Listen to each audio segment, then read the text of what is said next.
warahmatullahi wabarakatuh. Waalaikumsalam warahmatullahi wabarakatuh. Senang sekali, alhamdulillahirabbil alamin. Kita panjatkan puji syukur kehadirat Allah Subhanahu wa taala pada siang hari ini di bulan suci Ramadan. Kita telah memasuki insyaallah hari ini hari ke-10 ya. Jadi 10 hari pertama kita telah bisa menyelesaikan puasa ini ya. Mudah-mudahan sampai hari terakhir ya teman-teman semua diberi kesehatan, keberkahan dan semua amal ibadah teman-teman diterima Allah Subhanahu wa taala. Baik, teman-teman yang saya cintai semuanya, walaupun belum banyak yang bergabung, tetap kita semangat ya teman-teman ya. Memang kendala kita kalau mengadakan siang hari di bulan Ramadan ini, ya mungkin banyak teman-teman yang sedang istirahat, mungkin ada yang buat kue lebaran dan lain-lain. Baik, untuk itu mungkin untuk mempersingkat waktu juga, kita mulai saja acara ini dengan basmalah. Bismillahirrahmanirrahim. Telah hadir di tengah-tengah kita Bapak Zulfarozi yang akan menyampaikan materi sharing mungkin nanti dari roadmap kehidupan Pak Zulfa. Nanti kita bisa mengambil ibrohnya ya teman-teman untuk bekal kita juga bagaimana kisah hidupnya Pak Zulfa, struggle Pak Zulfa hingga saat ini, dan bagaimana sikap kita untuk tetap optimis ya di dalam kondisi saat ini ya, di mana wabah COVID-19 kita belum tahu selesainya kapan. Wallahu alam, tadi baca di Tempo sekilas katanya mungkin 2 tahun ke depan baru pandemi ini berakhir, wallahu alam ya. Baik teman-teman, sebagai agenda pertama kita akan mendengarkan bacaan ayat suci Al-Quran untuk surat Al-Baqarah ayat 174 sampai 177 yang akan dibacakan oleh Uni Tata. Baik, Uni Tata, dan nanti sari tilawahnya oleh Mbak Delia, nanti mungkin bisa langsung saja. Baik, waktu dipersilahkan untuk Uni Tata. Silahkan Uni Tata.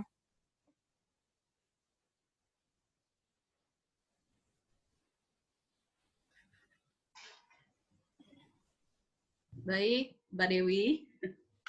Ya. Bentar ya Mbak, ini ada kesalahan teknis. Iya. Baik Bapak Ibu sekalian, kita akan coba bacakan permintaan dari Pak Zulfa. Surah Al-Baqarah ayat 174 sampai 177. Dodo mohon bantuan, ayatnya kita tampilkan Do, biar kita bisa menyimak sama-sama. Udah di-share di grup ya Do?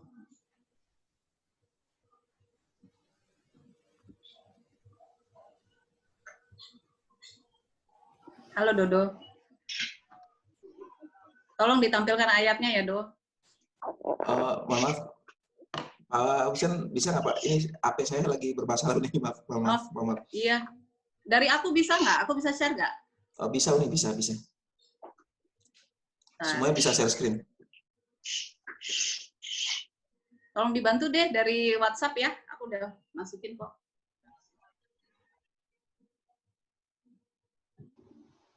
A'udzu billahi minasy syaithanir rajim. Bismillahirrahmanirrahim. Innal ladzina yaktumuna ma anzalallahu minal kitab wa yashtaruna bihi thamanan qalila ulaika ma ya'kuluna fi butunihim illan nar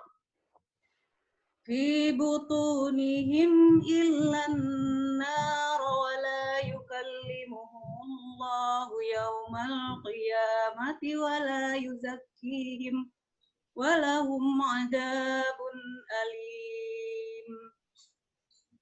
Ulaika alladzina iftarau ad-dhalalata bil huda wal 'adzaba bil maghfirah fama asbarahum 'alan nar dzalika dzalika bi anna Allah nazzala al-kitaba bil haqq wa innal ladzina ikhtalafu fil kitabi lafi shiqaqin ba'id. Laisal birra an tuwallu wujuhakum qibalal masyriqi wal maghribi walakinnal birra man amana billahi wal yawmil akhir wal malaikah wal kitabi wan nabiyyin wa atal mala ala hubbihi dzawil qurba wal yatama wal masakina wa ibnas sabil was-sa'ilina wa fir riqab wa aqamas salata wa ataz zakah wal mufuna bi ahdihim idza ahadu was-sabirina fil ba'sa'i wad-dharra'i wa hinal ba's ulaika alladzina shadaqu wa ulaika humul muttaqun.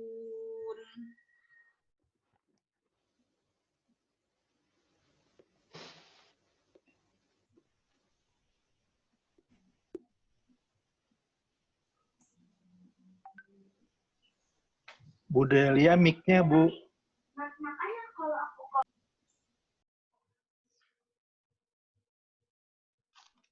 Dengan nama Allah yang Maha Pengasih dan Penyayang, sungguh orang-orang yang menyembunyikan apa yang telah diturunkan Allah, yaitu kitab, dan menjualnya dengan harga murah. Mereka hanya menelan api neraka ke dalam perutnya. Dan Allah tidak akan menyapa mereka pada hari kiamat dan tidak akan menyucikan mereka. Mereka akan mendapat azab yang sangat pedih. Mereka itulah yang membeli kesesatan dengan petunjuk dan azab dengan ampunan. Maka alangkah beraninya mereka menentang api neraka. Yang demikian itu karena Allah telah menurunkan kitab Al-Quran dengan membawa kebenaran. Dan sesungguhnya orang-orang yang berselisih paham tentang kebenaran kitab itu, mereka dalam perpecahan yang jauh. Kebajikan itu bukanlah menghadapkan wajahmu ke arah timur dan ke barat, tetapi kebajikan itu ialah kebajikan orang yang beriman kepada Allah, hari akhir, malaikat-malaikat, kitab-kitab, dan nabi-nabi, serta memberikan harta yang dicintainya kepada kerabat, anak yatim, orang-orang miskin, orang-orang yang dalam perjalanan, peminta-minta,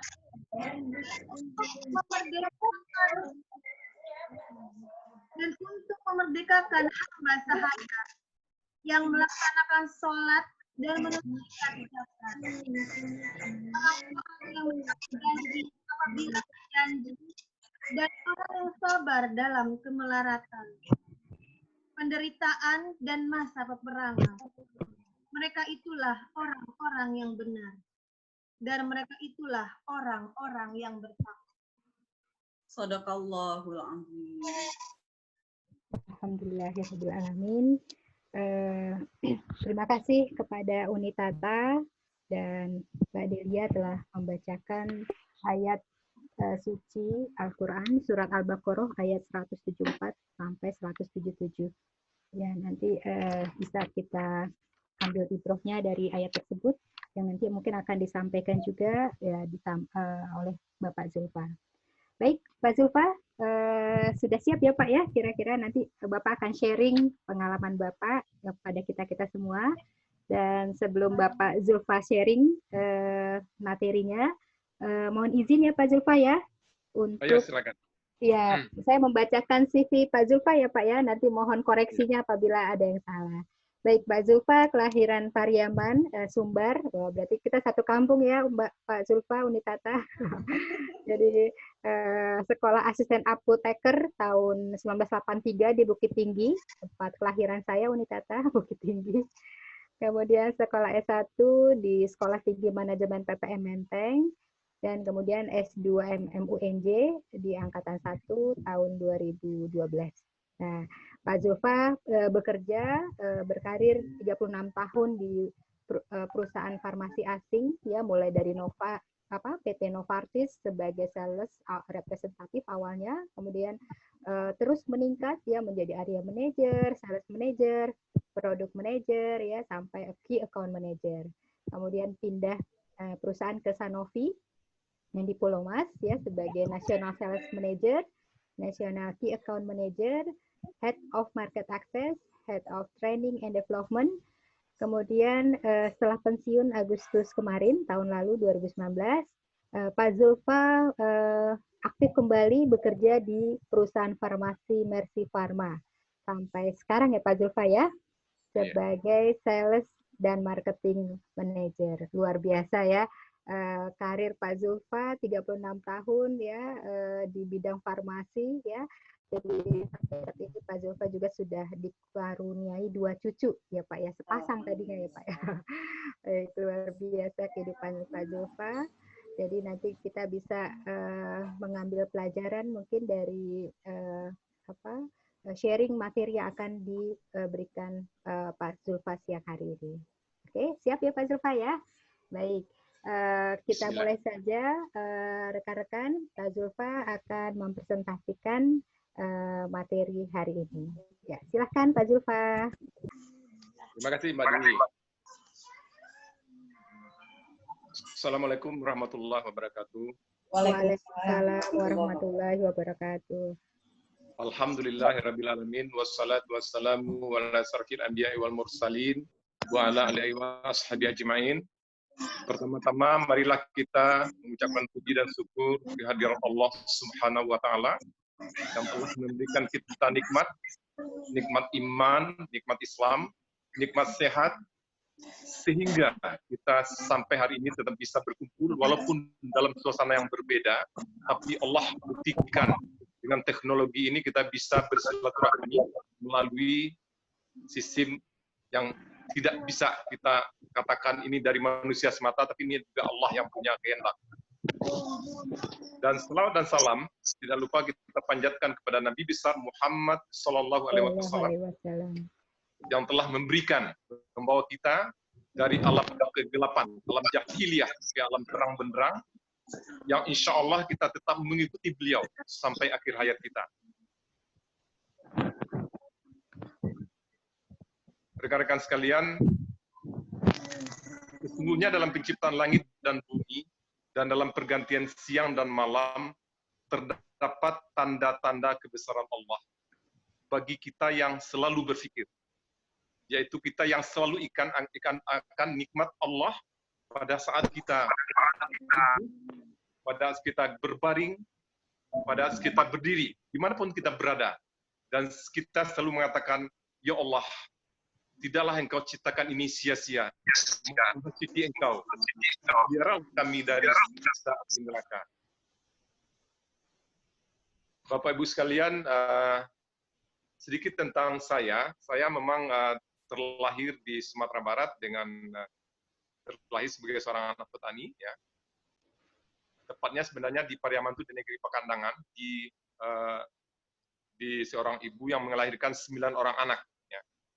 Jadi saya adalah anak ketiga dari 9 bersaudara dengan kondisi kehidupan kampung biasa ya, yang sangat sederhana, yang kita bisa menikmati keindahan kampung, yang malamnya kita tidur di surau waktu kecil, mengaji di surau.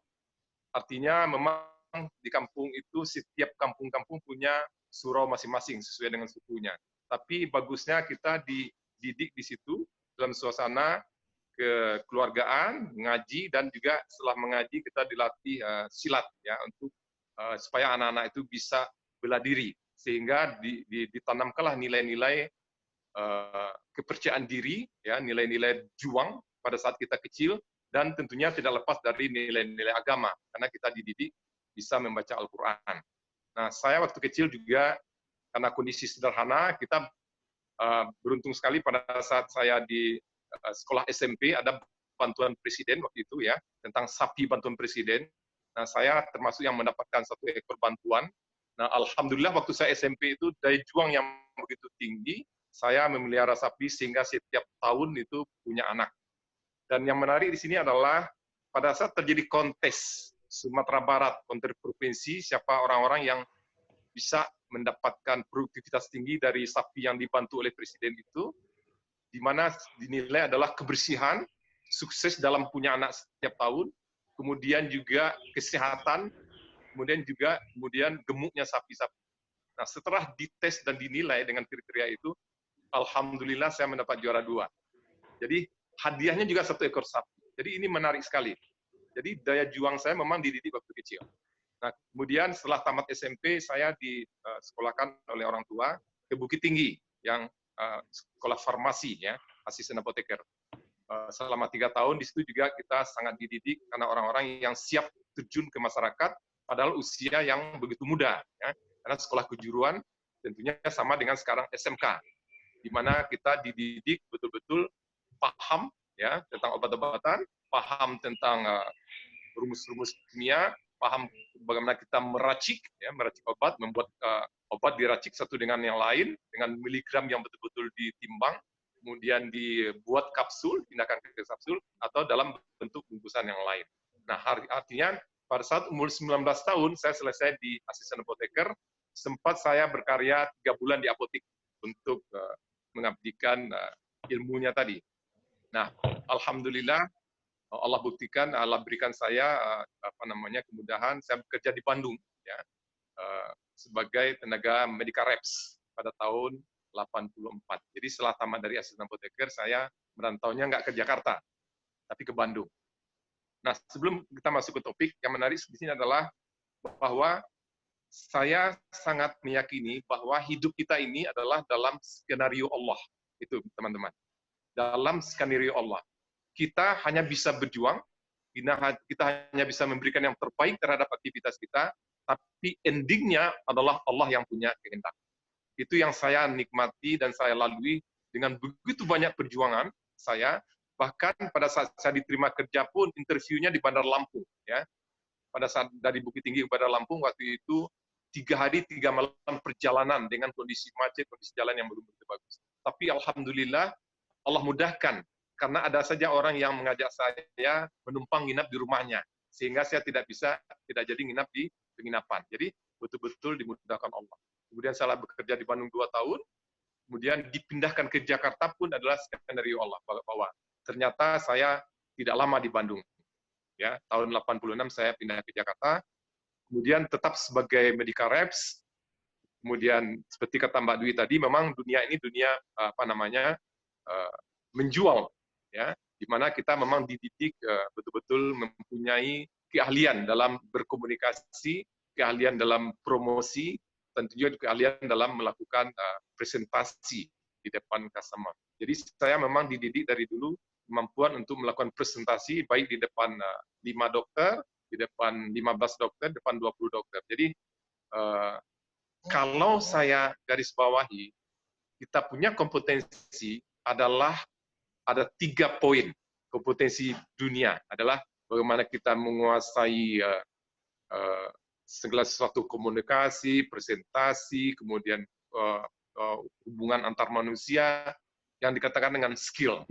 Tapi sebelum masuk ke skill, semua itu kita diberikan ilmunya. Itu knowledge. Jadi ilmu yang kita dapatkan, itu kemudian kita implementasikan dalam sehari-hari, itu namanya skill. Nah, tapi yang menarik sekali adalah yang ditanamkan oleh guru-guru saya selama saya belajar, baik di sekolah agama di belajar di surau, kemudian di asisten apoteker, adalah sikap dan perilaku kita dalam menghadapi orang lain, dalam menghadapi masyarakat, dalam kita respect terhadap mereka-mereka. Karena begitu banyak komplain, begitu banyak ketidaksetujuan, begitu banyak yang marah karena pada saat kita menghadapi customer, tapi sikap dan perilaku itu adalah sangat mutlak. Artinya, saya melihat di sini bahwa skill, kemudian knowledge, kemudian digabung dengan sikap dan perilaku, menjadi kebiasaan kita sehari, menjadi habit, sehingga jadilah kita menjadi karakter yang orang-orang yang berkualitas. Jadi, itu yang saya sampaikan dari asal-usulnya, kenapa saya selalu dari sisi kelihatan 36 tahun itu, Allah mudahkan, karena memberikan yang terbaik terhadap diri kita. Tapi nanti di slide ini saya juga akan sampaikan bahwa ternyata dalam skenario Allah itu nanti kita akan tahu rahasianya apa. Ya, rahasianya apa sebenarnya, ternyata yang kita sudah lakukan sehari-hari, kita sudah lakukan dalam hidup kita, tapi kita tidak sadar bahwa yang kita lakukan itu Allah berikan dampak di dunia ini langsung kepada kita, termasuk kesehatan, termasuk kita kemudahan. Nah, kebiasaan-kebiasaan apa yang kita dapatkan, kita berikan, yang kita tidak sadar, ternyata tadi di surat yang dibacakan Pak Tata sama translate Mbak Delia juga sangat jelas ya. Nanti ada kita ketemu di situ. Kenapa? Maka saya selalu memegang Al-Baqarah 177 dalam kehidupan saya. Oke, Bapak Ibu sekalian, saya kembali ke slide ya, Roadmap of Life. Kenapa ini saya sengaja susun? Kenapa? Karena ini adalah kita sering sekali dalam bekerja, baik saya di multinasional ya, selalu setiap tahun itu dituntut roadmap. Ya, roadmap terhadap kita punya produk 5 tahun ke depan, roadmap terhadap kita punya orang-orang, roadmap terhadap produksi, roadmap terhadap distribusi, roadmap ya, artinya peta jalan. Tapi kita lupa ya, kita ini sebenarnya punya roadmap yang sudah Allah berikan sama kita. Roadmap yang Allah sudah buktikan ya, yang Allah sudah jelaskan sebelum manusia yang ada. Allah mulai dari Allah menciptakan langit dan bumi, kemudian menciptakan Nabi Adam, kemudian bagaimana Adam diturunkan ke bumi, sampai beranak pinak, sampai berkembang biak, sampai Allah akhirkan bumi dengan kiamat dan hari berbangkit. Itu semuanya tersusun dalam roadmap of life. Artinya bisa kita baca dan bisa kita ketahui. Nah, inilah salah satu yang kita bawakan tadi adalah knowledge. Ternyata Bapak Habibie pada masa tuanya, beliau saya lihat atau saya baca beberapa statement beliau, seandainya beliau muda kembali, ya, beliau akan menuntut ilmu, disuruh menuntut ilmu, beliau akan pilih menuntut ilmu agama. Artinya ada penekanan dalam beliau bahwa menuntut ilmu agama adalah di atas segala-galanya agama di dunia. Artinya inilah yang perlu kita sadari kembali, inilah yang perlu kita lihat, bahwa begitu lama kita belajar, tapi kita lupa melihat roadmap of life yang sebenarnya. Nah, kembali kepada slide saya ini, ya, di mana saya melihat, atau teman-teman bisa buka, mungkin bisa slide, saya pikir slide pertama ya, kenapa saya membuat lingkaran-lingkaran, agar hanya understanding. Mungkin bisa di-share itu Mbak Dwi, saya punya slide itu. Filenya Pak Zulfa udah kirim ke Mas Dodo ya, Mas Dodo ya? Halo, Mas Dodo. Maaf, Atau Pak, mungkin Pak Zulfa bisa share screen nggak, Pak? bisa share, Pak. Dari Zoom-nya itu yang paling bawah itu ada share screen. Share screen.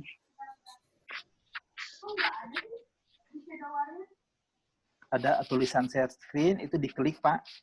Terus nanti dipilih file PowerPoint yang akan di-share. Oke, saya karena ininya di sini ya. Ini slide-nya. Saya pakai DHP di sini. Oh, pakai 2 ya?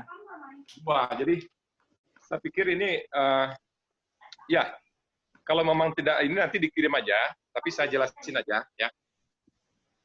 Kalau nggak bisa di-share, dikirim aja nanti ya, Mbak Dwi ya. Ya, siap-siap. Oke.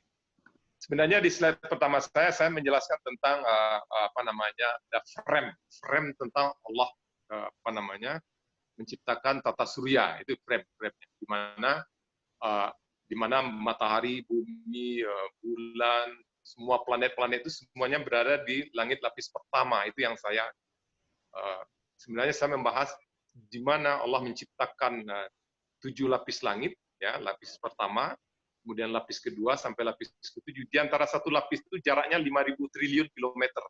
Teman-teman bisa bayangkan antara langit lapis pertama dengan lapis kedua itu jaraknya 5.000 triliun kilometer. Allah kasih tahu dalam Al-Quran adalah 500 tahun perjalanan. Ya, 500 tahun perjalanan. Jadi artinya perjalanan yang dikatakan sehari rata-rata kalau berjalan itu 60 km. Teman-teman bisa kalikan sendiri.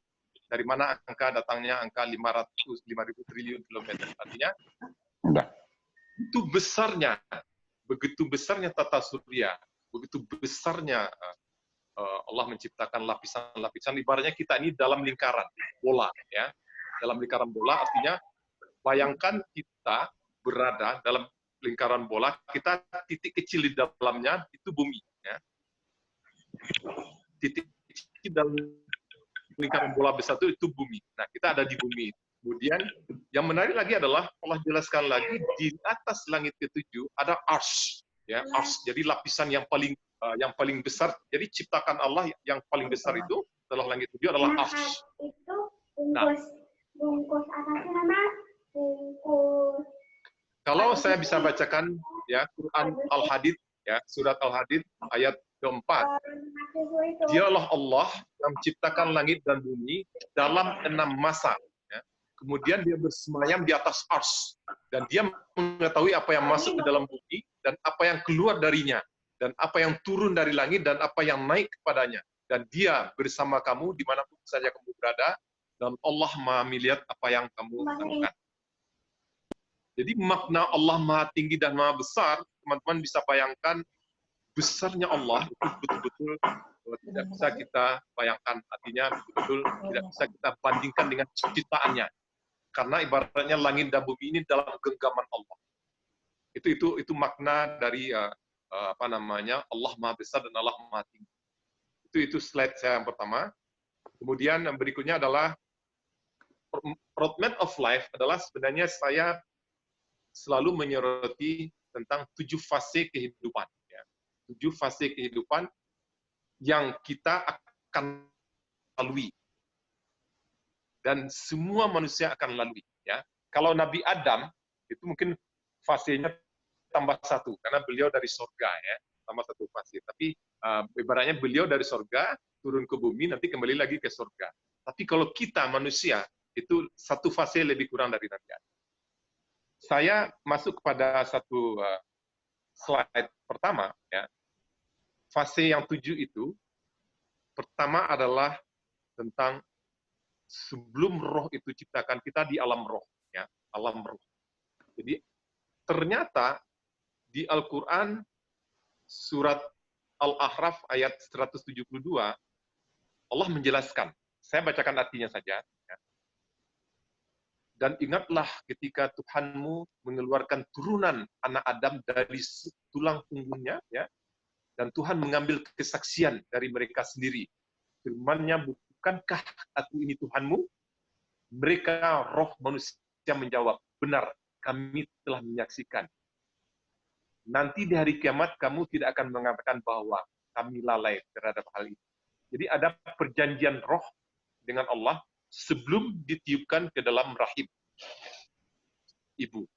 Jadi ini fase pertama. Jadi ada alam roh. Jadi kita ini, roh kita sudah ada perjanjian dengan Allah. Siapapun rohnya. Baik roh orang Islam, orang non-Muslim pun sudah ada perjanjian dengan Allah bahwa kita ini ciptaan dari Allah. Rohnya Allah. Nah, fase kedua adalah baru setelah itu Allah tiupkan melalui malaikat Jibril ke dalam rahim pada saat usia janin 100 hari. Ada yang mengatakan di hadis 120 hari. Tapi kita maknanya di sini adalah bahwa ada 4 ketetapan dalam roh itu yang kita tahu bahwa tentang diri kita, bahwa usia kita sudah ada garisnya sama Allah, kemudian rezeki sudah ada garisnya sama Allah, kemudian jodoh kita, kemudian takdir. Takdir itu ada 2, apakah takdir baik dan buruk, ya, terhadap diri kita. Sehingga Kalau kita meyakini itu, artinya kita bisa sadar bahwa kita hari ini adalah menjalani skenario yang Allah sudah buat terhadap diri kita masing-masing. Dan kita, pada saat kita berbenturan dengan masalah, berbenturan dengan aktivitas kita, dengan problem, artinya kita kembalikan kepada Allah, sehingga tenanglah kita, jadi tentramlah kita bahwa karena kita menghadapinya berada dalam skenario yang Allah sudah buatkan. Kemudian fase ketiga adalah baru kita terlahir. Di sini saya mengajak teman-teman berpikir bahwa pada saat kita terlahir, bagaimana peranan, ya. Saya tidak bahas peranan seorang ibu di sini karena itu jauh lagi dalam lagi pemahamannya adalah pemahamannya bahwa kita 2 tahun adalah menyusui dengan ibu kita, ya. Kemudian 3 sampai 6 tahun kita dalam usia PAUD dididik, ya.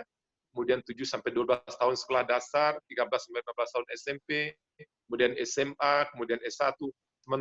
Teman-teman bisa bayangkan sampai 23 tahun atau sampai umur 20 tahun kita belajar. Rata-rata banyak tentang dunia, kehidupan dunia atau tentang ilmu dunia. Masih sedikit di antara kita yang mendalami tentang akhirat. Itu yang kita garis bawahi. Kemudian di fase dunia ini juga dilihat bahwa masa kerja kita masa kerja katakanlah seperti saya tadi 36 tahun masa kerja, bahkan sekarang pun masih diberdayakan. Artinya masa kerja adalah masa yang kita mendapatkan income untuk akhirat. Itu makanya saya selalu katakan di sini bahwa orang-orang yang cerdas adalah orang-orang yang seluruh orientasi aktivitas kehidupannya ditujukan untuk akhirat, bukan untuk dunia. Itu banyak sekali teman-teman tahu bahwa barang siapa yang bisa mengejar kehidupan akhirat, dia akan mendapatkan dunia. Tapi barang siapa yang mengejar dunia, dia tidak akan dapat akhirat. Jadi orientasi kita dalam bekerja adalah akhirat. Sehingga kita paham roadmap ini, berarti kita paham fase ketiga ini adalah fase transit. Fase transit. Bayangkan kalau kita berperjalanan, katakanlah misalnya dari Jakarta ke Papua, itu teman-teman katakanlah pesawat berhenti di Makassar, ya, berhenti di Makassar lebih kurang 1 jam, bahkan ada sampai 2 jam. Nah, di situ seluruh penumpang tidak perlu menurunkan barang-barang, tapi bisa keluar dari pesawat. Jadi singgah di airport, bisa lihat berbagai macam yang dijual di airport, bisa istirahat, bisa makan. Nah, bayangkan teman-teman transit di airport itu adalah dalam pikiran teman-teman tetap melihat setiap sebentar bahwa pesawat akan berangkat, bahwa pesawat 2 jam lagi akan terbang. Sehingga teman-teman punya sikap waspada. Setiap sebentar tahu waktu, setiap sebentar melihat pada kondisi pengumuman bahwa teman-teman tidak lalai, tidak terlena, bahwa teman-teman akan berangkat terbang. Ini makna transit. Tapi kalau Buya Hamka dalam salah satu bukunya itu menjelaskan bahwa makna transit ini adalah ibarat seseorang yang berlayar, ya, dari satu tempat kepada sebuah tujuan pantai, yaitu pantai akhirat, mampirlah di tengah-tengah di sebuah pulau, namanya Pulau Dunia. Nah, pada saat mampir itu, ada 3 kelompok manusia, kata Buya Hamka, yang mempunyai sikap dan perilaku dalam pulau itu. Pertama adalah mereka yang pada saat mampir di pulau, dia terlena dengan indahnya kepulauan itu. Dengan indahnya kehidupan di sana, dengan indahnya makanan, enak, segala macam, dia lupa. Ternyata dia harus berangkat menuju tujuan. Makanya dia tinggal. Pada saat dia udah sadar, ternyata kapalnya udah berlayar. Nah, ini adalah kelompok pertama. Ini orang-orang yang lalai dengan sikap dan perilakunya yang tidak tahu kalau dia transit. Kelompok kedua adalah orang yang terlena, orang yang lalai, dia terlena dengan kehidupan pulau itu, dia menikmati, tapi dia sempat tersadar bahwa dia akan berangkat kembali, sehingga dia sempat sadar diri, dia sempat siap-siap, sehingga dia nggak ketinggalan. Nah, Kelompok ketiga adalah mereka yang setiap saat selalu tersadar, tidak terlena, tidak tidak lupa, ya, dia selalu mengingat bahwa dia transit. Nah, teman-teman bisa bayangkan kita masuk kelompok yang mana, ya. Artinya ada dua kelompok yang sebenarnya yang beruntung di situ, yaitu kelompok yang kedua, ya, yaitu yang mereka terlena tapi tempat tersadar, ya. Kelompok yang ketiga adalah yang mereka yang tidak pernah terlena sedikit pun, ya. Jadi banyak fase yang membuat kita sadar. Nah, ini yang menarik di sini adalah bahwa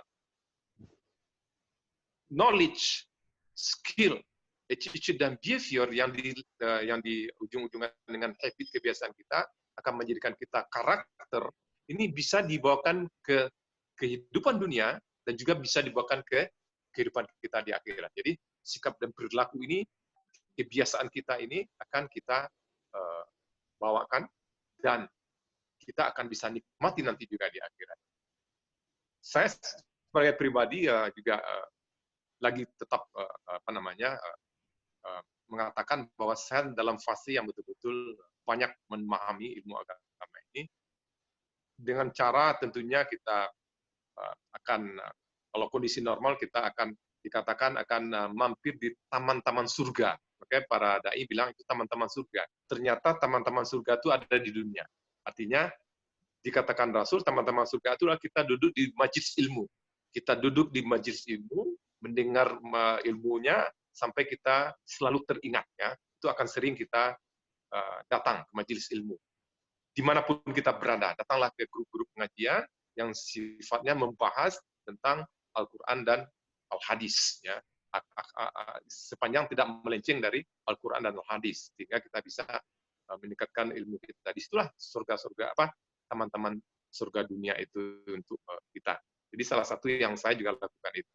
Kemudian juga yang saya lakukan di dunia ini adalah selalu kita mendahulukan, ya, akhirat daripada dunia. Artinya sebelum kita aktivitas membaca apapun, pagi adalah Al-Quran first, ya. Walaupun kita baca 30 menit, 15 menit, habis salat subuh, Al-Quran adalah first. Artinya kita mengutamakan kehidupan akhirat daripada dunia.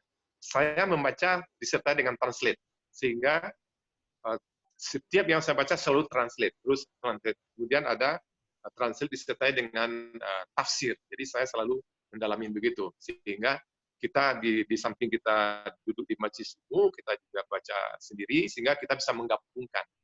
Mudah-mudahan kita tidak tidak salah paham, karena kita gabungkan antara kita dalamin sendiri, kita baca translate-nya, terjemahannya, kemudian juga kita dengar dari ahli-ahlinya. Jadi teman-teman bisa mendahulukan dunia sebelum dulu akhirat sebelum dunia, itu contoh yang saya berikan seperti itu. Kemudian berikutnya adalah fase keempat, ya, karena transit ini adalah masalah dunia. Setelah itu masuk ke alam. Nah, ini saya menarik di sini adalah teman-teman bahwa ada satu surat di Al-Quran, dalam surat Al-Munafikun ayat 10, teman-teman nanti bisa lihat, sebelum kita masuk ke alam barzakh, yaitu fase di mana malaikat maut mencabut roh kita, ya, mencabut roh kita, di mana kita sudah tahu bahwa kita akan meninggalkan dunia. Ini saya bacakan artinya saja supaya teman-teman bisa paham di fase ini. Dan infakkanlah sebagian dari apa yang telah kami berikan kepadamu sebelum kematian datang kepada salah seorang di antara kamu.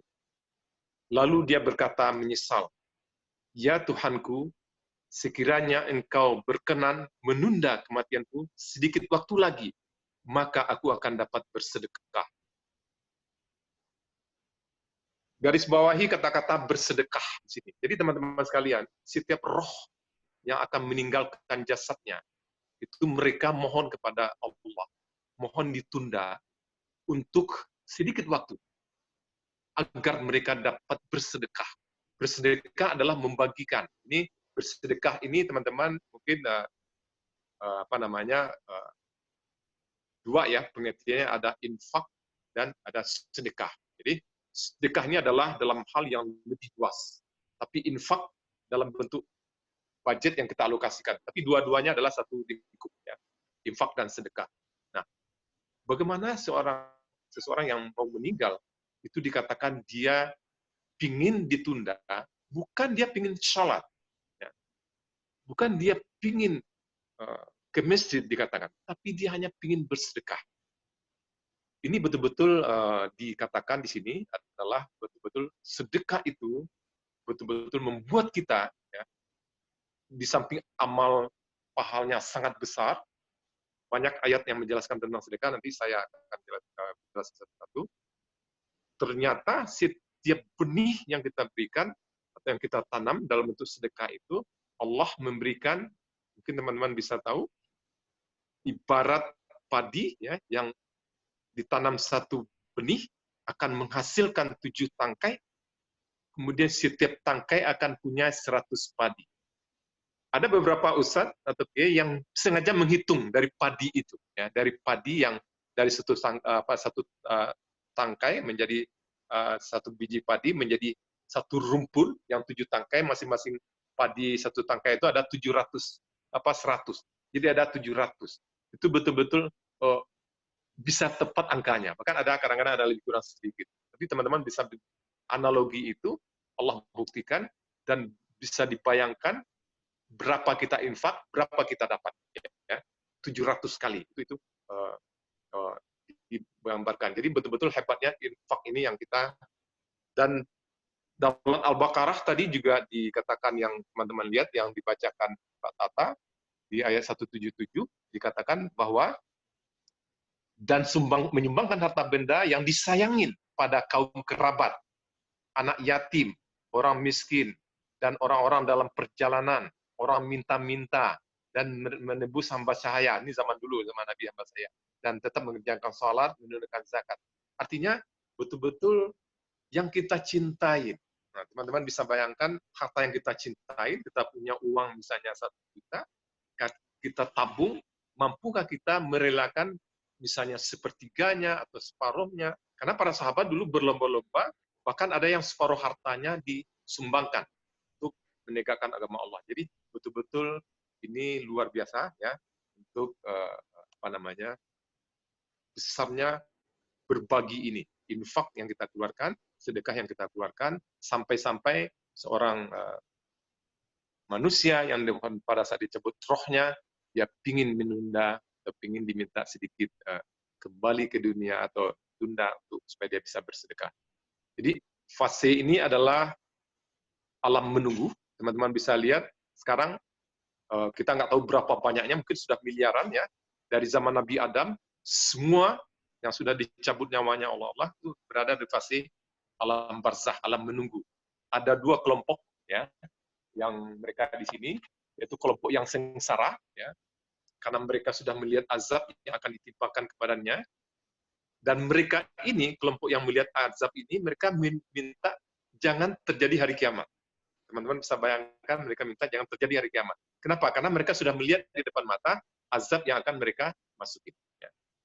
Bahkan di Al-Quran itu dijelaskan kepada Fir'aun, diperlihatkan azab pada pagi dan petang. Jadi itu jelas sekali kita yakini bahwa ternyata alam barzah itu adalah juga ada azabnya, ya, untuk mereka yang tidak selamat, ya, dalam kehidupan dunia. Kemudian kelompok kedua adalah mereka yang bahagia, ya, mereka sudah melihat keindahan yang akan mereka masuki pada hari kiamat nanti, dan mereka ini berdoa supaya dipercepat terjadinya hari kiamat. Teman-teman bisa bayangkan, mereka sudah nggak sabar untuk menanti hari kiamat akan datang karena mereka sudah melihat keindahan, kebahagiaan yang mereka dapatkan di alam barzah ini. Jadi inilah alam menunggu yang kita akan masukin, ya, fase keempat. Kemudian fase kelima tentunya penggabungan, ya, orang yang di alam barzah sama sekarang di alam dunia yang Allah akhirkan di hari kiamat, kita nggak tahu kapan karena sekarang tanda-tandanya sudah sangat besar, ya, itu ada waktu, mungkin teman-teman bisa baca, tanda-tanda kiamat sudah besar sehingga akan datang waktunya, ya, terjadinya kiamat itu, sehingga kalau sudah semua hancur, nah, alam mahsyar artinya semua masyarakat, semua manusia dibangkitkan, tidak peduli siapapun dia, setiap individu, apakah dia dibakar matinya, apakah bambunya ditebarkan kepada seluruh lautan, Allah akan bangkitkan. Jadi tidak ada satupun manusia yang akan luput dari hari berbangkit, apapun agamanya. Jadi di alam mahsyar inilah terjadi individual assessment, ya, assessment individu yang setiap mereka harus mempertanggungjawabkan. Banyak sekali ayat mengatakan, ya, terutama di surat Zalzalah, ya, faman ya'mal misqala dzarratin syarran yarah, faman ya'mal misqala dzarratin khairan yarah. Artinya setiap timbangan kebaikan mereka akan melihatnya sebesar zarah. Artinya sebesar zarah pun mereka akan melihatnya. Begitu juga sebaliknya, setiap timbangan kejahatan sebesar zarah pun mereka akan melihat. Jadi teman-teman bisa lihat di sini adalah waktunya di fase alam mahsyar ini sangat lama, ya, asesmen begitu lama di sini. Di sinilah timbul kesengsaraan yang luar biasa, karena teman-teman bisa tahu, karena tidak ada lagi gunung, tidak ada lagi lautan, semuanya sudah dihilangkan sama Allah. Jadi di bentuk yang sudah datar, ya, padang pasir yang datar. Jadi betul-betul tidak ada naungan kecuali naungan dari Allah. Nah, disitulah infak dan sedekah teman-teman akan dibuktikan sama Allah bahwa salah satu orang yang kuat atau yang rajin berinfak dan sedekah, mereka mendapat naungan dari dahsyatnya panasnya matahari di alam mahsyar itu. Jadi kembali kepada tadi bahwa di situ hebatnya infak dan sedekah karena akan dinaungin sama Allah. Tentunya mereka-mereka yang beriman, tentunya, ya. Kalau yang tidak beriman, yang tetap aja dia sengsara. Tapi orang yang beriman akan dilindungi. Jadi ini waktunya lama, ya, fase kelima. Nah, fase keenam, setiap manusia akan melalui, ya, alam neraka ini. Bahkan hanya berbeda-beda, ya. Setiap akan dihampirkan. Semua manusia akan dihampirkan. Ada yang berbeda-beda. Ada yang kecepatannya seperti kilat, kecepatannya seperti kuda terbang, yang kecepatannya seperti angin, ada yang merangkak segala macam. Tapi semua akan melalui, dan tentunya kita katakan kaum munafik yang paling bawah, kaum muslim yang syirik, kemudian ateis, orang-orang yang kufur, orang kafir, muslim yang timbangan dosanya lebih berat dari pahalanya, yang masih perlu disiksa dulu.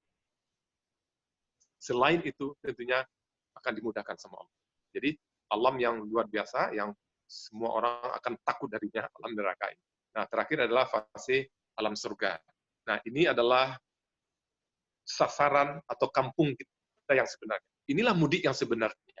Inilah pulang kampung kita yang sebenarnya. Fase ketujuh ini adalah alam surga, alam kekal, dan ada bonus melihat Allah di situ. Jadi teman-teman bisa lihat bahwa ada bonus melihat. Disinilah kita ketemu dengan Sang Pencipta, yang dikatakan Rasul bahwa kita melihat Sang Pencipta, melihat Allah ini tidak berdesakan, ya, karena ibarat kita melihat bulan purnama, artinya setiap kita melihat tidak berdesakan. Betul-betul adalah kenikmatan yang luar biasa di samping kenikmatan yang lain. Saya pikir itu tujuannya. Terus pertanyaannya adalah, bagaimana dengan muslim yang tidak berbuat syirik, ya? Tapi pada saat timbangan kebaikan dan kejahatannya sama, ya. Sama. Jadi artinya dia yang mati tidak berbuat syirik, ya, atau terbebas dari kesyirikan, tapi banyak juga berbuat dosa, ya. Belum sempat terampuni, misalnya bulan Ramadan, belum sempat terampuni. Tapi ternyata pada saat individual assessment dia terjadi equal, itu sama, ya, antara kejahatan dengan kebaikan. Karena pada saat kebaikannya lebih berat, otomatis tadi ada jawabannya ayatnya, ya, bahwa dia langsung masuk ke surga, walaupun dia ada dosa. Nah, tapi pada saat kejahatan dan dosanya sama, di sini ada ayat mengatakan, ya, Al-A'raf ayat 46. Al-A'raf 46, ya, dan dikatakan di antara kedua penghuni surga itu dan penghuni neraka ada batas, ya. Di atas Al-A'raf ada orang-orang yang mengenal masing-masing dari dua golongan itu dan dengan tanda-tandanya, dan mereka menyeru kepada penduduk surga, "Salamun alaikum," dan mereka belum lagi memasukinya, dan sedang mereka ingin segera memasukinya. Jadi kita katakan di sini, makanya di sini harus diperkuat dengan hadis, karena ayat ini orang-orang yang di Al-A'raf tadi, orang yang belum dimasukin Allah ke dalam surga dan belum dimasukin Allah ke dalam neraka. Jadi mereka dalam menunggu. Ya. Nah, mereka menunggu karena dia punya, Nabi jelaskan bahwa dosa dia dengan kebaikan dia sama beratnya, sehingga dia menunggu dulu. Apa yang terjadi di sini? Keadilan Allah di sini sangat dibuktikan di sini bahwa ternyata mereka semua Allah masukkan ke dalam surga. Itulah kenikmatan yang luar biasa. Jadi teman-teman, bahwa kita tidak luput dari dosa, tidak luput dari kesalahan, tapi sebaik-baik orang yang bersalah, mereka yang bertobat dari dosanya. Slide saya terakhir adalah, konsepnya adalah kita waspada, ya, tentang kehidupan ini. Kemudian kita selalu knowledge, ya, ingat ilmu pengetahuan, dahulukan agama, ya. Kemudian diiringi dengan skill perilaku atau kita menjalankan di aktivitasnya, tentunya dengan konsep adalah sifat dan perilaku yang baik. Saya menggaris 5 konsep adalah, pertama, ilmu dan amal. Ilmu semakin meningkat, mestinya amalnya semakin bertambah. Semakin banyak ilmunya, amalnya semakin bertambah. Akan sayang, kita banyak amal, tapi kita sedikit ilmunya.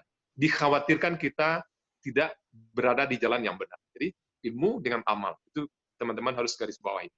Terus tingkatkan ilmu, dan otomatis insya Allah amalnya akan menjadi lebih baik. Kemudian, tauhid dengan syirik. Ini juga kita betul-betul garis bawahi, karena ini betul-betul pada saat kita mendalami tauhid, kita akan juga diperkenalkan dengan syirik.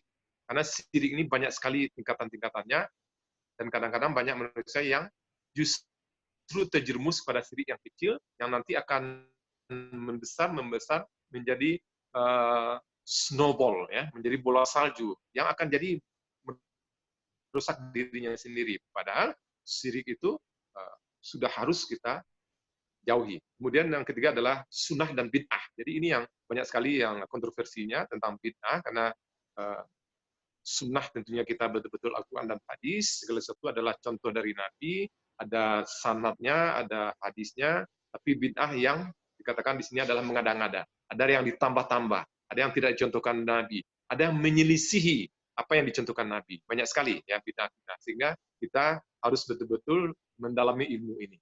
Kemudian halal dan haram, kita akan tentunya harus tahu mana yang halal dan mana yang haram. Kadang-kadang kita dengan mendalami salah satu topik, misalnya tentang katakanlah riba, misalnya. Bagaimana kita mendalami tingkatan riba, mana yang halal dan mana yang haram. Jadi banyak sekali yang kita bisa dalami di situ. Yang terakhir adalah antara yang hak dengan yang batil. Nah, kalau teman-teman terus mendalami ini, insya Allah roadmap of life kita akan semakin kuat. Kita akan semakin percaya diri, kita akan semakin Allah mudahkan, sehingga kalau kita paham bahwa hidup kita adalah dalam skenario Allah, dan kita tahu bahwa kita punya kunci adalah kebahagiaan, ya, hanya didapat pada saat kita berada dalam skenario Allah dan kita istiqomah di atasnya. Artinya mengingat Allah selalu membuat kita adalah hati menjadi senang.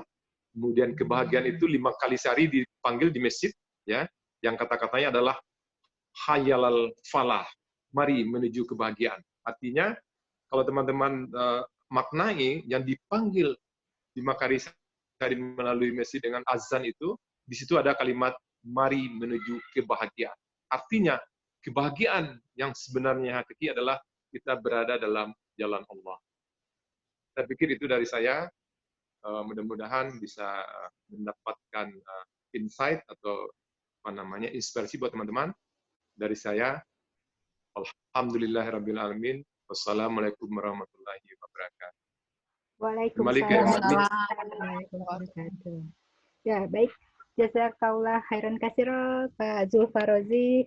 Ya, Luar biasa ya. Jadi tadi kita telah mendengar paparan sharing knowledge dari Pak Zulfa, terutama tadi tentang sedekah nih Pak, yang menarik Pak. Jadi memang tim panitia dari Kagisma juga saat ini membuka open donasi untuk rekan-rekan alumni Kagisma yang ingin menyisihkan sedikit mungkin sebagian rezekinya ya untuk warga yang terdampak COVID-19 dalam bentuk nasi bungkus Pak Zulfa. Jadi setiap Jumat nanti akan disalurkan.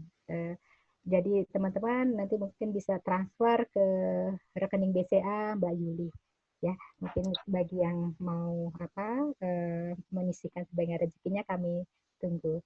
Baik, teman-teman, setelah ini akan kita buka sesi tanya jawab. Jadi untuk efisiensi waktu mungkin Pak Zulfa ya. Jadi nanti kalau ada yang bertanya nanti bisa langsung dijawab saja Pak Zulfa. Jadi biar tidak ada redundansi. Ya, baik, silahkan teman-teman atau di chat sudah ada yang masuk? Ya. Sambil menunggu, mungkin tadi Pak Zulfa sharing untuk ilmu akhiratnya ini luar biasa ya Pak ya. Jadi mungkin Bapak juga punya kebiasaan setiap sebelum bekerja ya Pak ya. Tadi membaca al-masurat pagi dan sebelum beraktivitas kita mungkin memulai dengan membaca al-masurat pagi, kemudian membaca Al-Quran beserta artinya yang mungkin bisa kita pahami sehari-hari. Dan tadi juga menarik ya Pak Zulfa, jadi orang cerdas itu berorientasi bekerja untuk mengejar akhirat, maka akan memperoleh keduanya, akhirat maupun dunia. Ya, jadi sangat menarik sekali nih moto hidup Pak Zulfa. Ya, silahkan teman-teman, ada yang ingin didiskusikan atau bertanya, silahkan. Kita buka sesi tanya jawab. Di sini ada Pak Putri, ada Mbak Sari, ada Mas Armi, Pak Husein, Mbak Yuli, silahkan Mas Adit, ya ada Mbak Ririn, Mas Robi, Mbak Marti juga baru bergabung ya. Ya, silahkan teman-teman. Ya, halo Mbak Dewi, Bu Dewi, mungkin daripada nggak yang nanya biar saya yang nanya lah. Ya boleh, silahkan ya. Pak Husein. Ya, Pak, Assalamualaikum Pak Zulfa. Waalaikumsalam Bu Husein, ya. Ya, tausiahnya luar biasa lah. Saya selalu terkagum-kagum dengan Pak Zulfa. Dari pertama ketemu sampai sekarang, communication skill-nya luar biasa lah. Nah, cuman dalam hal ini saya ingin sedikit ingin menggali ya. Kalau kemarin kita juga pernah share dengan Pak Budi Santoso dengan segala pengalaman hidup yang luar biasa. Nah, sekarang pun saya ingin coba melihat dari segi titik balik dari Pak Zulfa gitu dalam kehidupan ini. Kalau biasanya yang saya tahu Pak Zulfa bisa seperti sekarang kan tidak dari zaman dulu memang sudah seperti ini kan. Pasti ada satu titik balik dalam kehidupan Pak Zulfa yang membuat Pak Zulfa akhirnya berubah menjadi pribadi yang lebih baik gitu. Nah, bisa tolong diceritakan sedikit Pak. Terima kasih Pak. Ya, betul. Pak Husein, saya pikir kita ini betul-betul dalam kehidupan adalah ada up dan down ya. Ada up dan down, ada naik turun ya. Ibaratnya begitu juga dengan kita punya keimanan, ada naik turun. Tapi ingatlah bahwa disitulah peranan pasangan kita, peranan orang yang terbaik di lingkungan kita yang selalu mengingatkan. Artinya peranan pasangan kita dalam mengingatkan itu sangat luar biasa terhadap kehidupan kita. Jadi kita nggak sendiri ya, karena disitulah saling kata Rasul itu saling mengisi. Ya. Karena pasangan kita punya kelebihan yang kita tidak punya kelebihan di situ. Ya.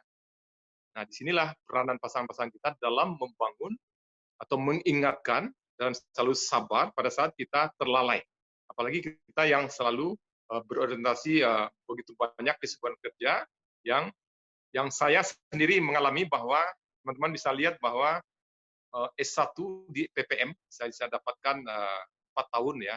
Di UNJ mungkin S2-nya lebih lama ya, karena tertunda 1 tahun itu. Tapi percayalah bahwa ternyata kalau tidak support dari pasangan hidup kita itu nggak akan terjadi.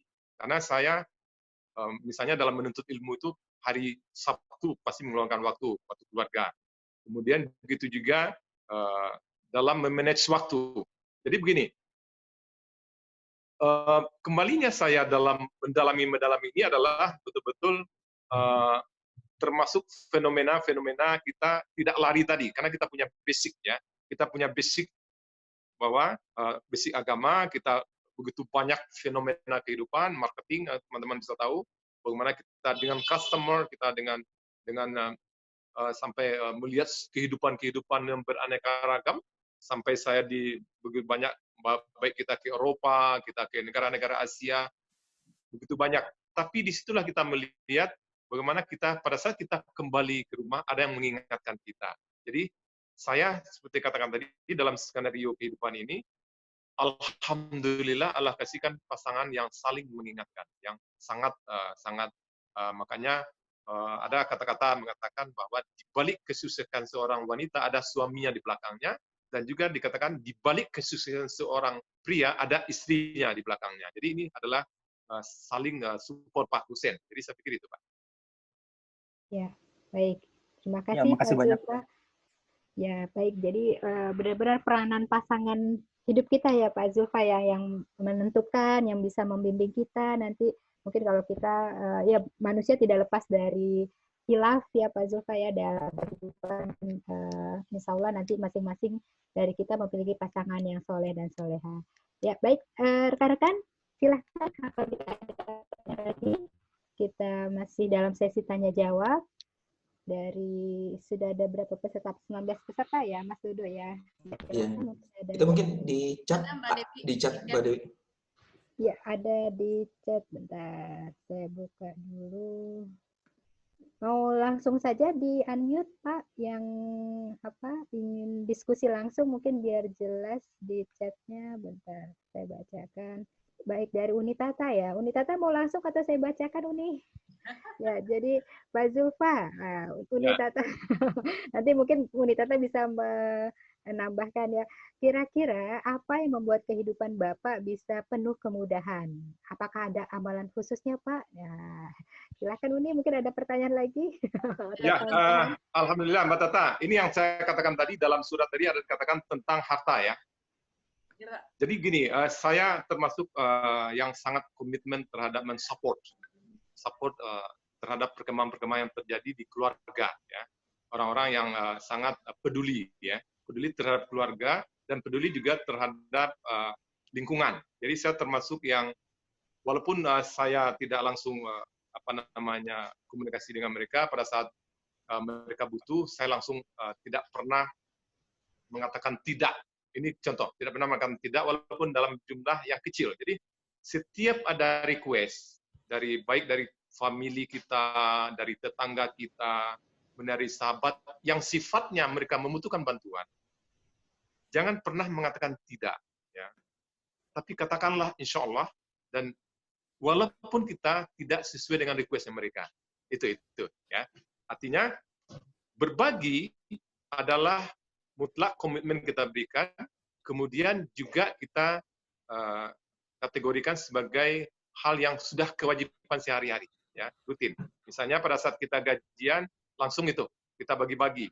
Mana haknya istri, mana haknya anak yatim, mana haknya ibu. Ingat, bapak-bapak, ibu adalah di atas istri ya, tanggung jawab kita. Jadi hak ibu adalah kita keluarkan terus, hak istri kita keluarkan. Kemudian kalau istri, tentunya hak suami, ya kan? Nah, di sini yang menarik adalah bukan hanya harta, tapi dalam aktivitas kerja. Kalau kita dalam aktivitas kerja, setiap ada teman-teman yang kesulitan, teman-teman yang mendapatkan kesulitan, dia meminta pertolongan yang sifatnya pekerjaan atau yang sifatnya memudahkan dia, kita mudahkan. Kita mudahkan. Sering nggak kita misalnya dalam bertanya, kemudian kita dalam berurusan dengan orang lain, kita melihat ada orang lain yang memudahkan kita, ya. Kita senang sekali dengan orang itu karena dia memudahkan kita. Apapun kita dimudahkan, ditunjukin sampai oleh ibaratkan menunjukin daerah itu sampai betul-betul dia pastikan kita tahu. Nah, yang saya lakukan begitu. Saya dalam bidang apapun, saya mengerjakan sesuatu itu betul-betul saya menjadi to be profesional, ya. To be profesional whatever you do, apapun job yang kita lakukan yang terbaik, profesional, lakukan dengan maksimal yang kita bisa. Karena setelah itu Allah punya skenario. Ya. Kita do the best, di balik itu Allah punya skenario. Dalam berinteraksi dengan orang lain juga do the best. Ya. Dalam berinteraksi dengan RT RW, do the best. Walaupun kita tidak ada di sana, tapi kita ada di sana. Nah, bagaimana caranya? Tentunya dengan komunikasi dengan mereka. Sorry, saya tidak bisa datang, tapi saya ikut ya, ikut dalam doanya, ikut dalam bimbangnya atau segala macam. Jadi kita tetap bagian dari community itu, sehingga kita bisa berbuat yang terbaik dalam lingkungan kita. Mungkin itu. Jadi saya selalu memudahkan urusan orang lain. Supaya Allah mudahkan. Ya. Terima kasih Pak Zulfat. Langsung ya Pak Dewi. Nah, Ya. jadi berarti sedekah ya Pak ya. Artinya suka ringan tangan, suka membantu dan memudahkan urusan orang lain. Nah, yang menarik juga Pak, tadi waktu Bapak memberikan jawaban dari Pak Husin itu ya, bagaimana kita melalui up and down-nya kehidupan itu kan salah satunya pasangan hidup. Nah, mungkin Bapak bisa kasih tips nih untuk para jomblo nih Pak. Kira-kira apa sih yang mereka harus lakukan dalam melewati gelombang yang pasang surut. Nah, terus yang kedua, jawaban Bapak tadi bahwa di belakang suami yang sukses itu ada istri yang sukses gitu ya. Tapi ada seorang dokter yang sangat populer waktu saya diskusi dengan dia, justru slogannya tuh sebaliknya Pak Zulfa. Jadi dia bilang di belakang suami yang sukses ada istri yang sukses. Di belakang istri yang sukses ada suami yang stres. Nah, itu kira-kira gimana Pak Zulfa? Ada suami jadi stres ya nih, betul. Suaminya stres, semakin istrinya sukses, suaminya jadi stres. Nah, itu gimana ya Pak? Itu realitanya ya Uni.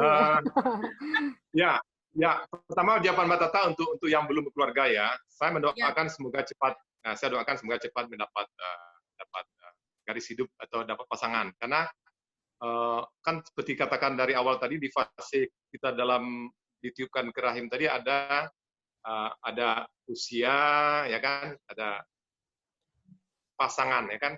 Jadi bisa saja ada orang-orang yang Allah takdirkan ya sampai meninggalnya tidak punya pasangan, bisa saja. Tapi kita kan nggak tahu, kita kan hanya berusaha. Tapi percayalah bahwa Allah sudah memberikan skenario di situ, pasangan hidup. Apakah kita sudah introspeksi? Ini teman-teman yang jomblo nih ya. Ternyata kita sendiri yang mungkin menolak pasangan gitu loh, karena terlalu memilih. Karena ada ayat yang mengatakan budak yang beriman itu jauh lebih baik ya.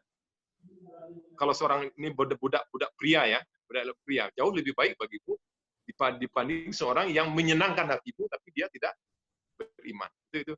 Begitu juga sebaliknya, wanita-wanita yang budak jauh lebih baik karena dia beriman dibanding wanita-wanita cantik yang menarik hati tapi dia tidak beriman. Itu ada ayatnya jelas.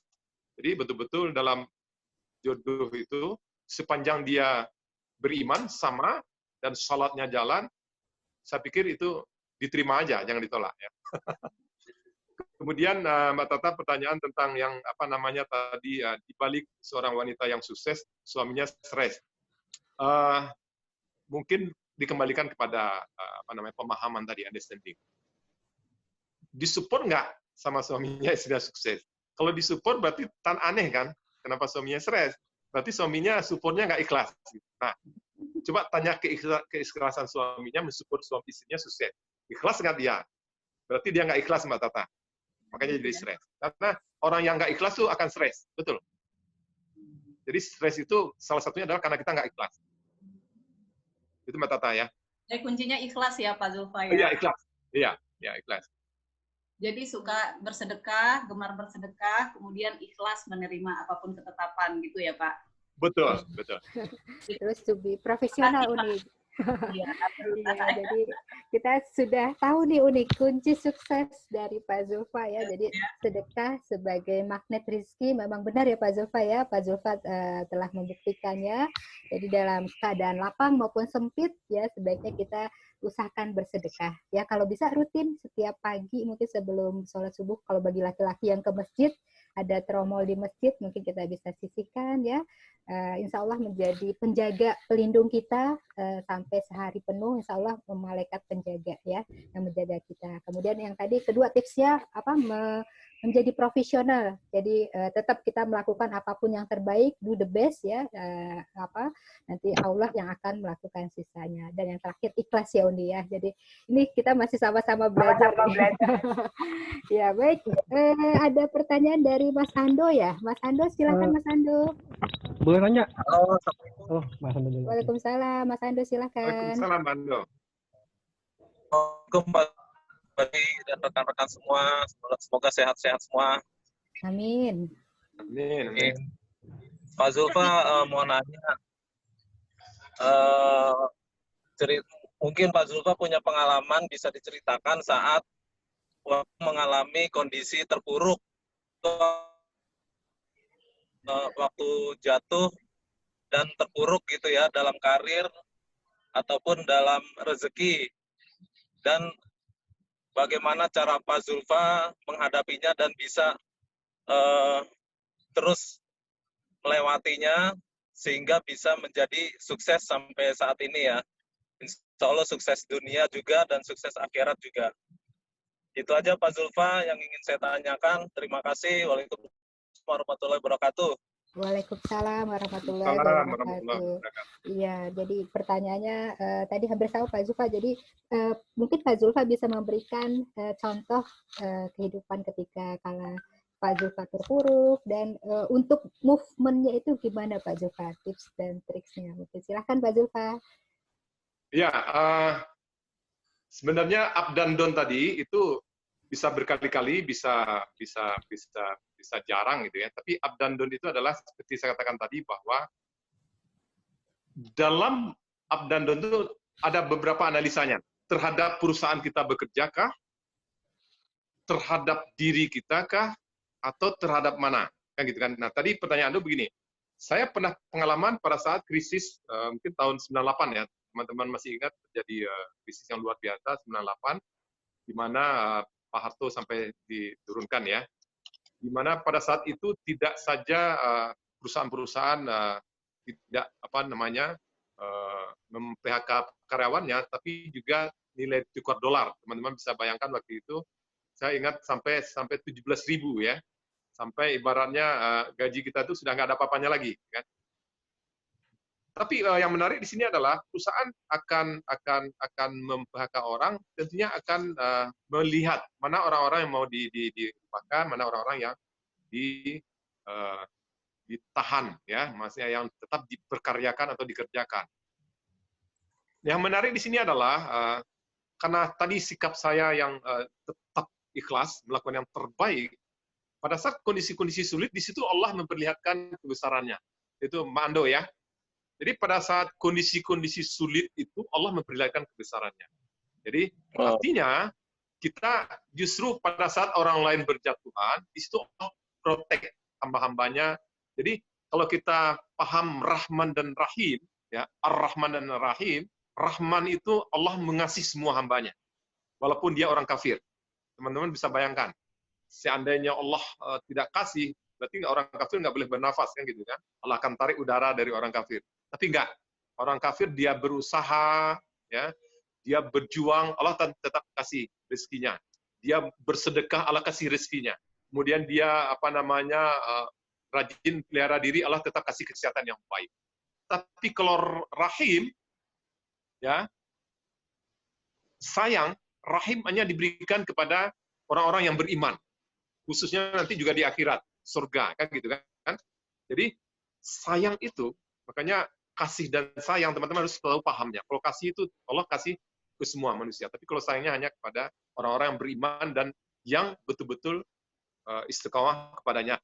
Nah, rahimnya Allah berikan pada saat orang-orang dalam kesulitan, pada saat dia terjatuh, orang lain berjatuhnya luar biasa, tapi pada saat kita atau saya mengalami, alhamdulillah Allah selalu berikan yang terbaik. Jadi pada saat terjadi PHK, saya tetap orang-orang yang terpilih di perusahaan, bahkan tetap orang-orang yang diikutkan dalam organisasi-organisasi yang baru. Jadi itu contohnya Ando, ya. Jadi justru di situ Allah memperlihatkan kebesarannya pada saat kita kesulitan, musibah. Saya kan orang yang mungkin karena sales marketing ya, orang-orang yang terbang mana-mana ya, dengan pesawat, dengan mobil sampai ke pelosok-pelosok negeri ya kan. Kalau saya Palembang sampai ke mulai dari sampai ke bahkan sampai ke Bengkulu ya kan. Mulai dari apa namanya? Palembang, kemudian Prabu Muli, terus sampai ke Bengkulu. Balik lagi Lubuk Linggau, balik Palembang. Teman-teman bisa bayangkan bara hidup di atas roda. Kemudian begitu juga waktu saya rep naik motor. Tapi musibah-musibah yang datang itu Allah mudahkan gitu loh. Jadi pada saat kita dapat musibah, tiba-tiba ada orang yang datang bantu, meringankan kita. Saya pernah kecelakaan di tol yang bukan kecelakaan ya, ban kempes mendadak, tiba-tiba ada orang yang membantuin. Jadi bukan di situ Allah perlihatkan Ando apa namanya kebesarannya pada saat kita dalam kondisi yang sulit. Gitu Ando. Ya. Ya. Terima kasih Pak Zulfa. Sukses selalu Pak. Ya, terima kasih Ando. Hati-hati di jalan, Do. Ya, baik. Terima kasih Pak Zulfa. Berikutnya ada Mungkin pertanyaan. saya tambahkan satu, Mbak Dwi. Saya tambahkan satu, Mbak Dwi. Boleh, Pak Zulfa, silakan. Saya juga mengamati kondisi COVID sekarang ya, teman-teman ya. Saya juga amati, saya pelajari sampai sekarang sudah 3 juta ya, lebih ya. Dan saya juga amati berapa sih rasio country Muslim ya, negara-negara Muslim yang terkena. Teman-teman bisa cek yang meninggal dari 200.000 kematian tidak lebih dari 6% ya untuk orang-orang country Muslim. Artinya 94% yang meninggal ada di negara-negara yang non-Muslim ya. Begitu juga jumlah kasus. Saya ambil Paretonya adalah 20 negara. 20 negara terbesar itu 80% kasus ya. 20 negara terbesar ada 2 di dalamnya negara Muslim. Artinya 18 negara non-Muslim yang terpapar dalam 20 negara besar yang 80% kasus. Artinya di sini pada saat kondisi seperti COVID ini Allah perlihatkan ya bahwa ternyata angka yang COVID ini adalah 90% mengenai country-country yang Muslim. Itu Ando. Jadi kondisi begini Allah perlihatkan kebesaran. Ya, subhanallah, masya Allah ya Pak Zulfa, Allah melihat mempernampakkan kebesarannya. Jadi Ando tetap optimis ya Ando ya. Jadi Allah memang memiliki sifat Ar-Rahman, Ar-Rahim. Jadi Ar-Rahman itu untuk semua umat, baik Muslim non Muslim, diberikan rezekinya, dan Rahim untuk orang Muslim ya. Insya Allah kalau kita tetap istiqomah apapun kondisinya ya, baik suka duka sedang terpuruk, saat ini kita terkena PHK, tetap optimis ya. Jadi janji Allah itu tetap kita pegang teguh, walau misalnya kita tidak mendapatkan di dunia, insya Allah nanti kita akan mendapatkannya di surga.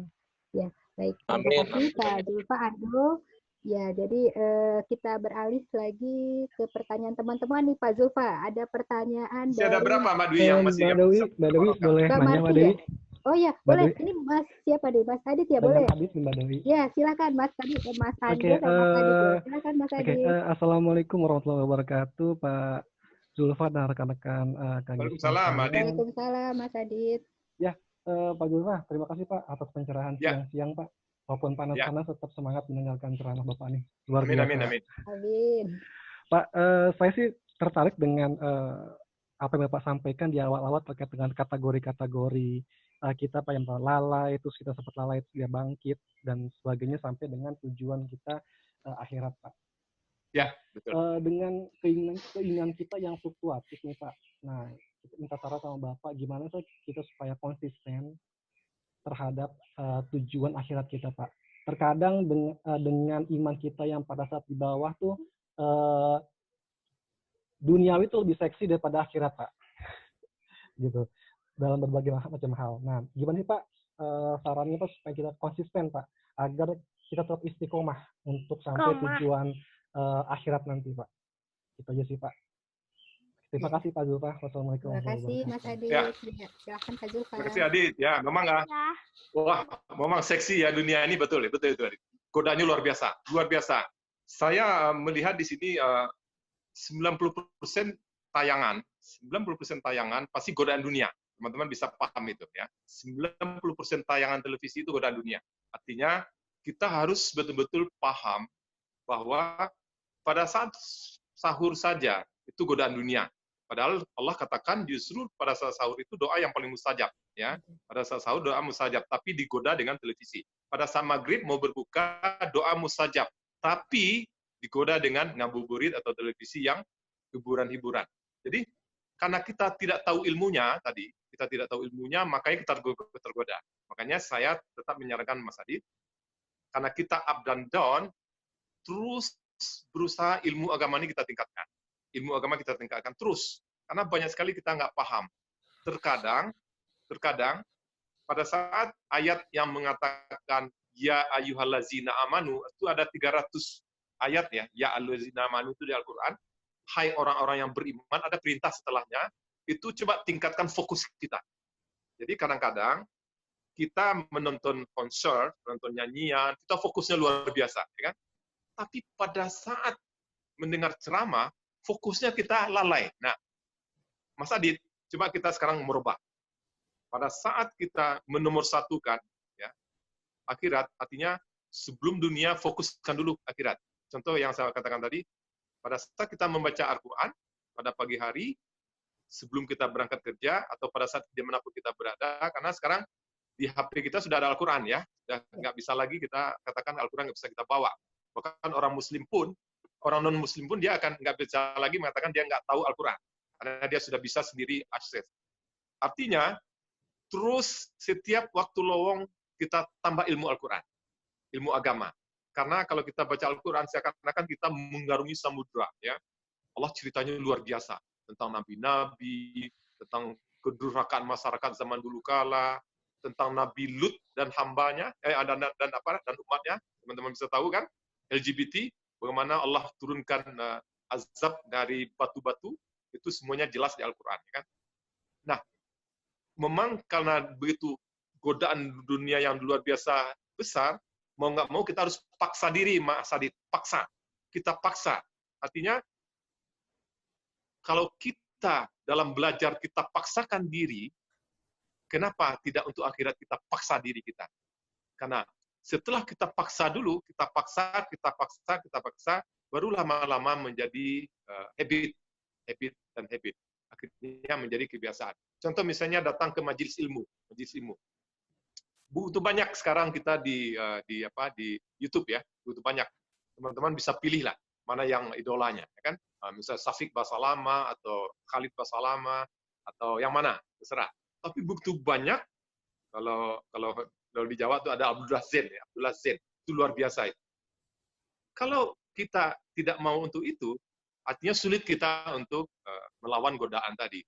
Nah, artinya di sini dikatakan adalah harus ada equal yang kita lakukan pada saat godaan tadi luar biasa, kita lawanlah dengan ilmu, kita mendengar.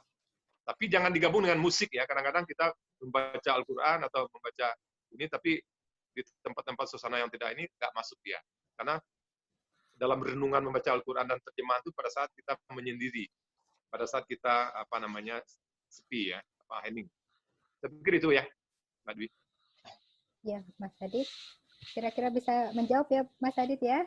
Iya, terima kasih. Ada pertanyaan tambahan mungkin, Mas Adit? Terima kasih, Mas Adit ya. Iya, terima kasih Mbak Zulfa atas pencerahannya. Ya, jazakallah khairan, Mas Adit. Baik, ada pertanyaan berikutnya Pak Zulfa ya, dari Mbak Marti. Ya, jadi Mbak Marti menanyakan, bagaimana pendapat Pak Zulfa untuk wanita atau pria yang tidak mau menikah di sepanjang hidupnya? Wah, kayaknya di Kagisma nggak ada ya Uni ya? Ada nggak ini?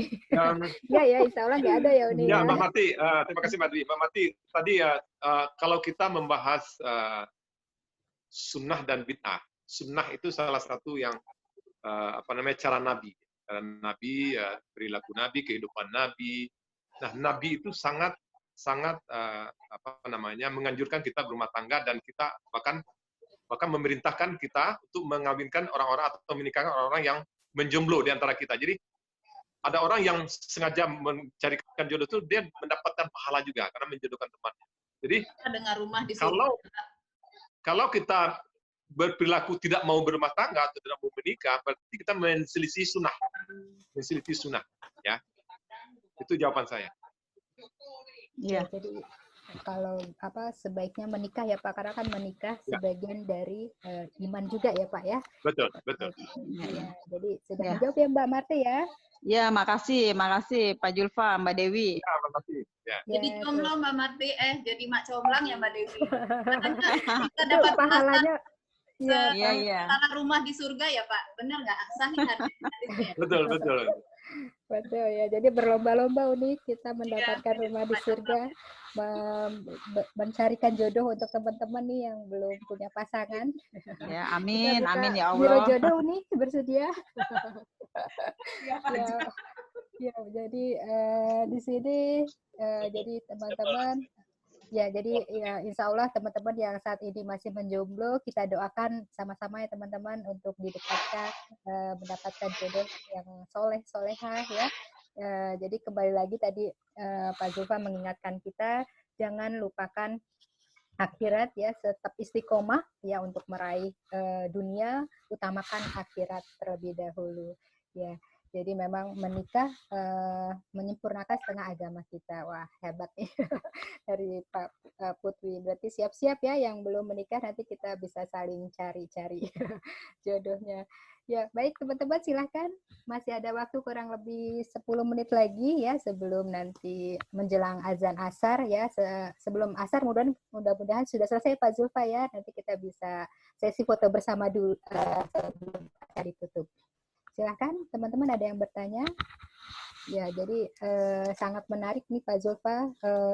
Kalau pertanyaan dari teman-teman, mungkin pertanyaan dari saya nih Pak. Misalnya ada seorang istri yang sudah sukses, mapan, di puncak karirnya, malah diminta suami untuk resign.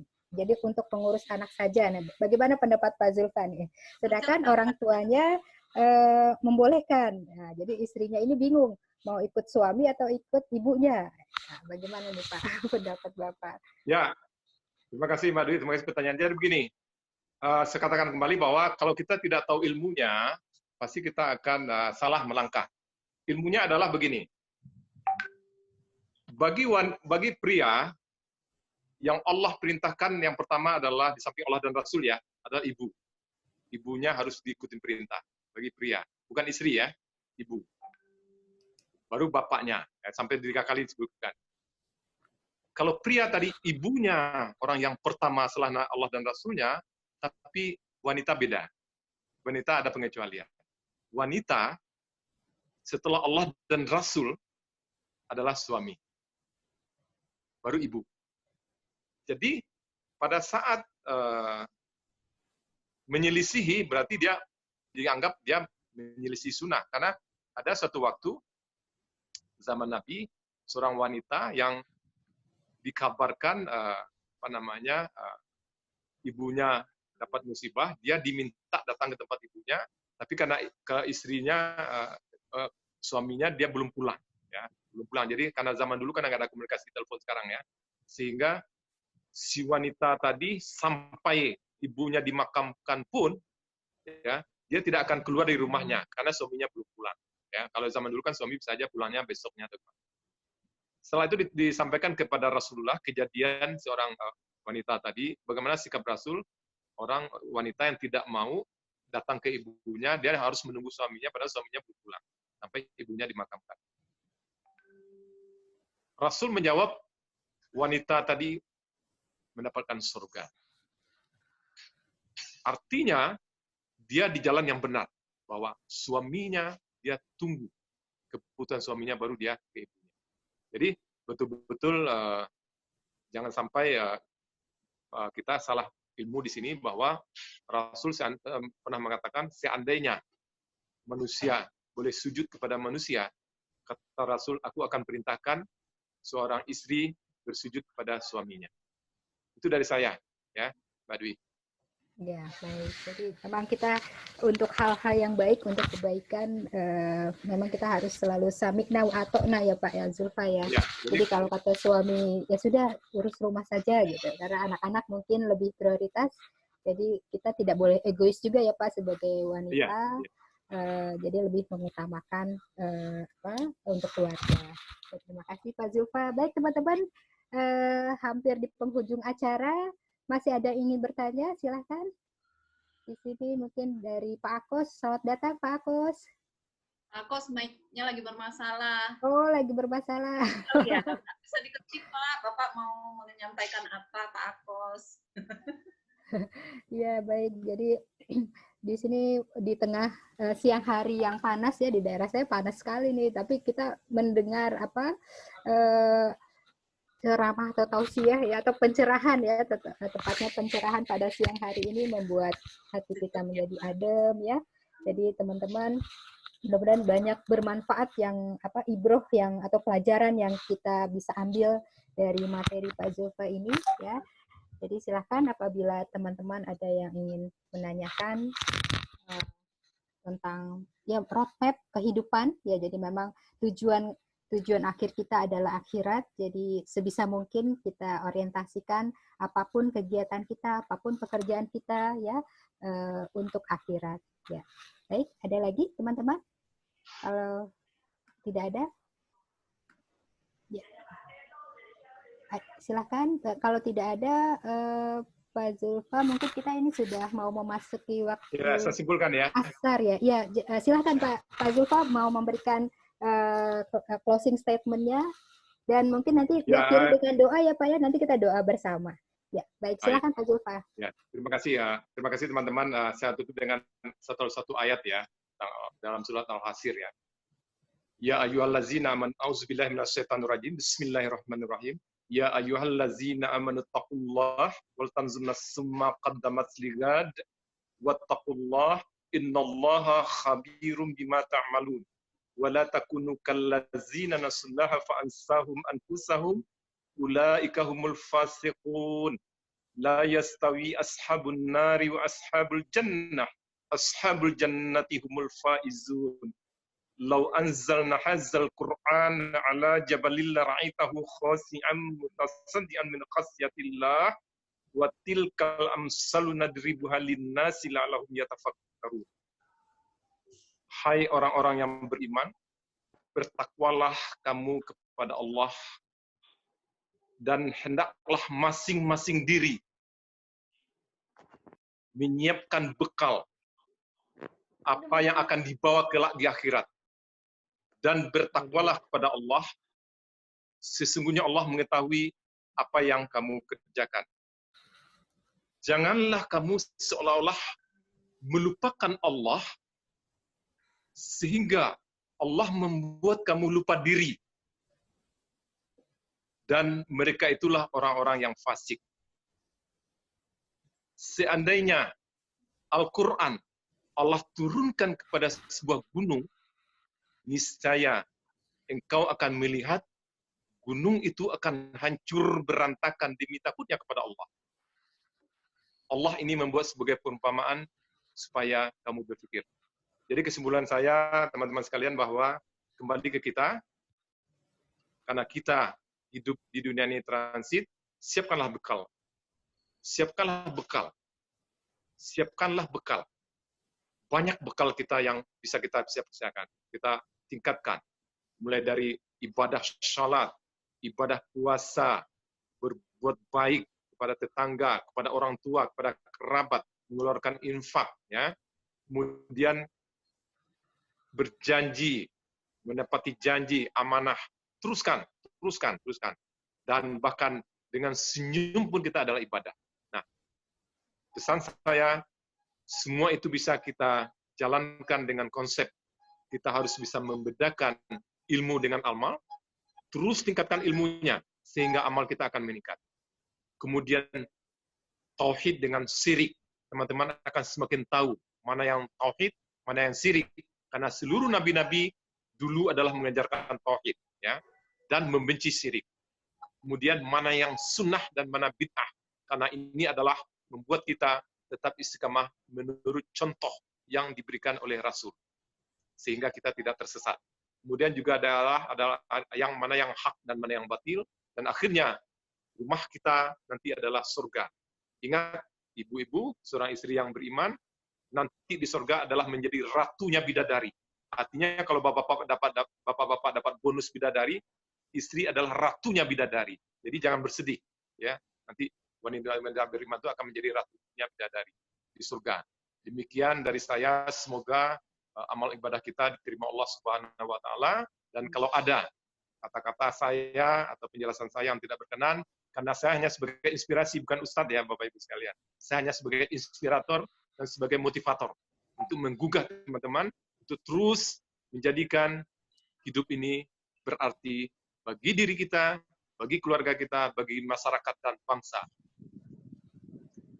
Baik. Dari saya, Terima kasih banyak Pak Zulfa. Terima kasih. dari alumni untuk Alma Mater. Wassalamualaikum Dari alumni untuk Alma Mater. Waalaikumsalam warahmatullahi wabarakatuh. Waalaikumsalam warahmatullahi wabarakatuh. Jazakallah khairan Luar biasa. katsiran, Terima Pak Zulfa. kasih.